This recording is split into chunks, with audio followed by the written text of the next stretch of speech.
قدیم ہے، اس طرح کی باتیں ہو رہی تھی، لوگوں کے نظریات توحید کے بارے میں، رسالت کے بارے میں مسموم ہو رہے تھے۔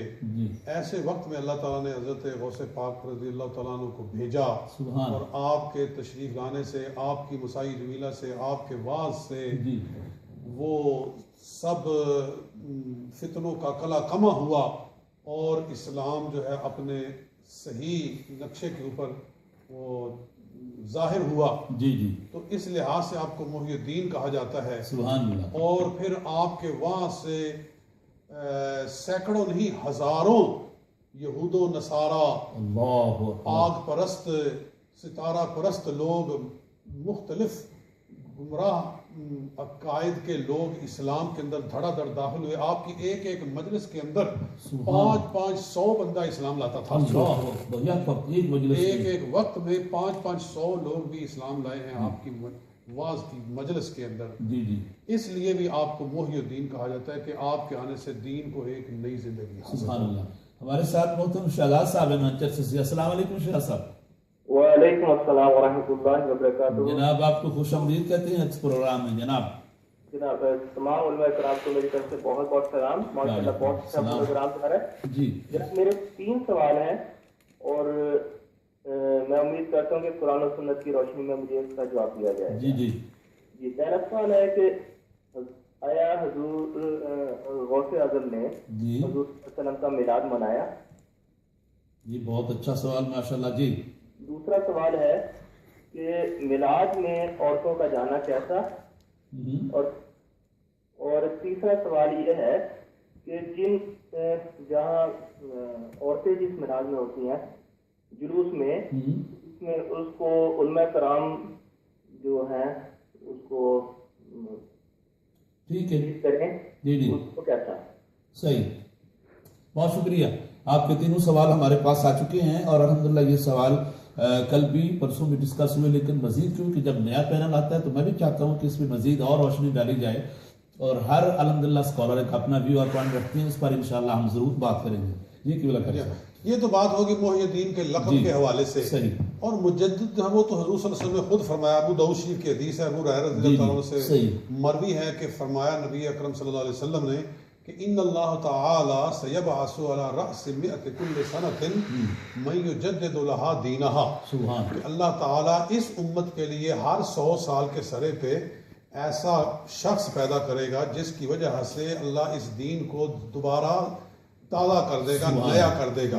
تو حضور علیہ السلام کے ارشاد کے مطابق ہر صدی میں ایسے لوگ آتے رہے جن کی وجہ سے دین کو تجدید ملتی رہی ہے، دین کو احیاء ملتا رہا ہے۔ تو احیاء و تجدید یہ دونوں اکٹھے ہی لفظ ہیں، مجدد کہا جائے یا محی الدین کہا جائے۔ باقی جو آپ کا اور سوال تھا کہ آپ کی کوئی ایسی کرامت ہے جو کہ اس طرح کا رنگ رکھتی ہو جس طرح کا حضرت آصف بن برقیہ رضی اللہ تعالیٰ عنہ کا تھا، تو حضرت آصف بن برقیہ وہ امت سلیمانی کے ولی ہیں، اور غوث پاک امت مصطفیٰ کے ولی ہیں، اور یہ کنتم خیر امت ان کا تاج رکھتی ہے۔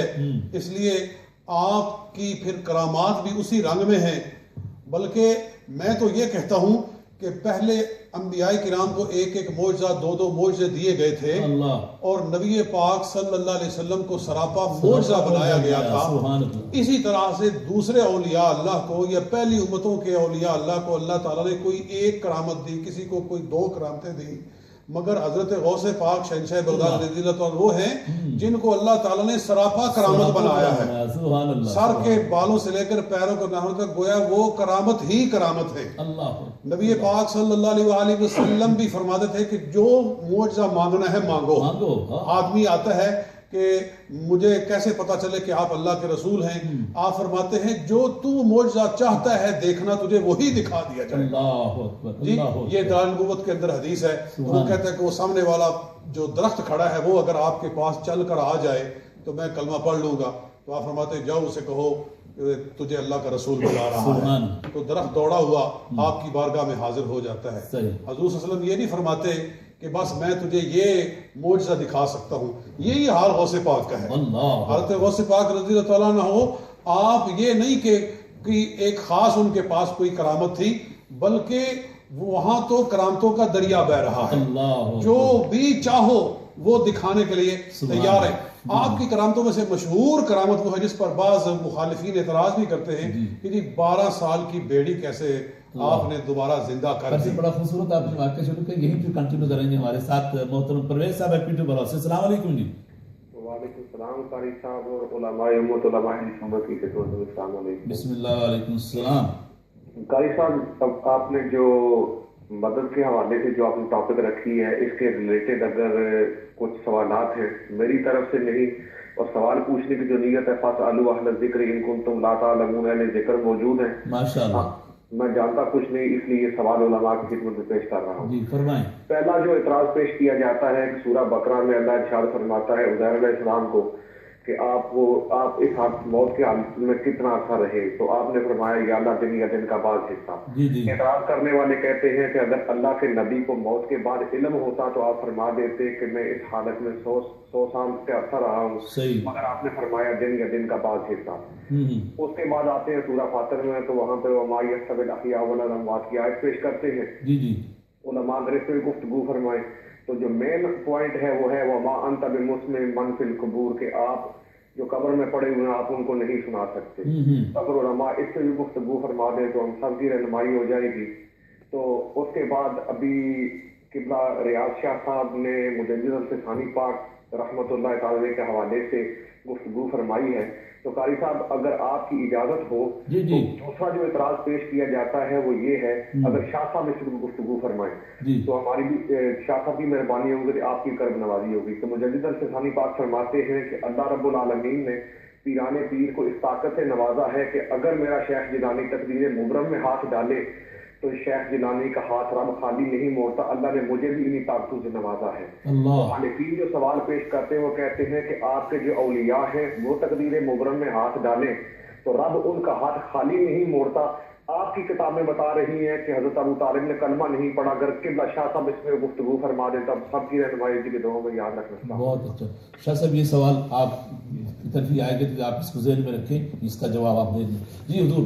تو میں بات کر رہا تھا کہ 12 سال کی ڈوبی ہوئی بیڑی کو آپ نے دوبارہ اس کو تیرا دیا اور اس کو زندہ کر دیا، اس پر سوال بھی، اور یہ آپ کی کرامات میں لکھا ہوا ہے۔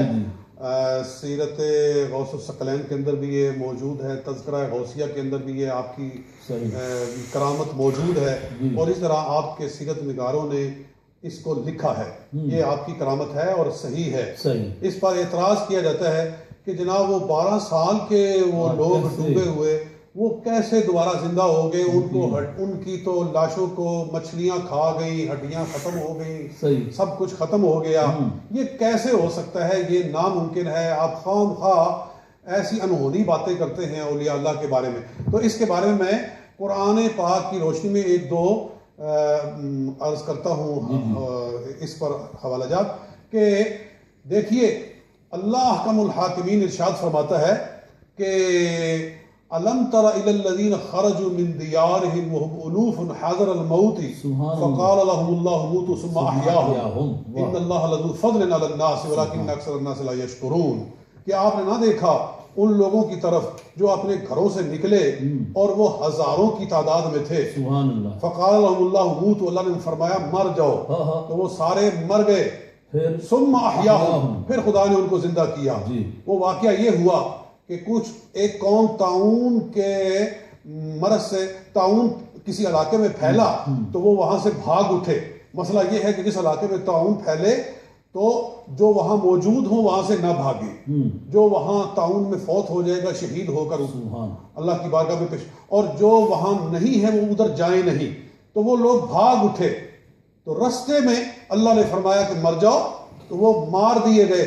حضرت حزقیل علیہ السلام اللہ کے پیغمبر ہیں، وہ کئی عرصوں کے بعد 80 برس کے بعد یا 90 برس کے بعد وہاں سے گزرے تو دیکھا کہ پورا میدان ہڈیوں سے بھرا ہوا ہے، کھوپڑیوں سے بھرا ہوا ہے۔ تو عرض کرتے ہیں یا اللہ یہ کیا ہے؟ یہ ہزاروں کے لحاظ سے یہ جو پنجر پڑے ہوئے ہیں اور یہ مردہ ہڈی، یہ کون تھے یہ لوگ؟ تو اللہ تعالیٰ نے بتایا کہ یہ طاعون سے میری تقدیر سے انہوں نے بھاگنے کی کوشش کی تھی، اس لیے ہم نے ان کو رستے میں مار دیا تھا۔ تو حضرت حزقیل علیہ السلام کے دل میں رحم آیا اور انہوں نے دعا کی یا اللہ ان کو میری دعا سے زندہ کر دے. تو رب العالمین نے ان کو زندہ کیا اور قرآن اس پر گواہی دے رہا ہے کہ ثم احیاہم، خدا نے ان کو پھر دوبارہ زندہ کر دیا. یہاں پہ قاری صاحب ایک سوال ہوتا ہے کہ یہ وہ بھی اعتراض کر سکتے ہیں دوسرے احباب کہ یہ تو ایک نبی کی دعا ہے اور جیسے اللہ نے ان کو کہا تم مر جاؤ پھر خدا نے ان کو زندہ کر دیا. تو یہاں پہ تو سیدنا غوث پاک رحمۃ اللہ علیہ کہ نبی اور ولی کی جو مراتب اس پر آپ بات کریں گے. ہمارے ساتھ فضل قادر صاحب ڈڈی سے. السلام علیکم. مبارکباد دیتا ہوں اور ہماری طرف سے بھی ان کو سلام جو ہے وہ پہنچ گیا ہے جی. اور الحمدللہ ہم اپنے طور پر پوری کوشش کر رہے ہیں جی.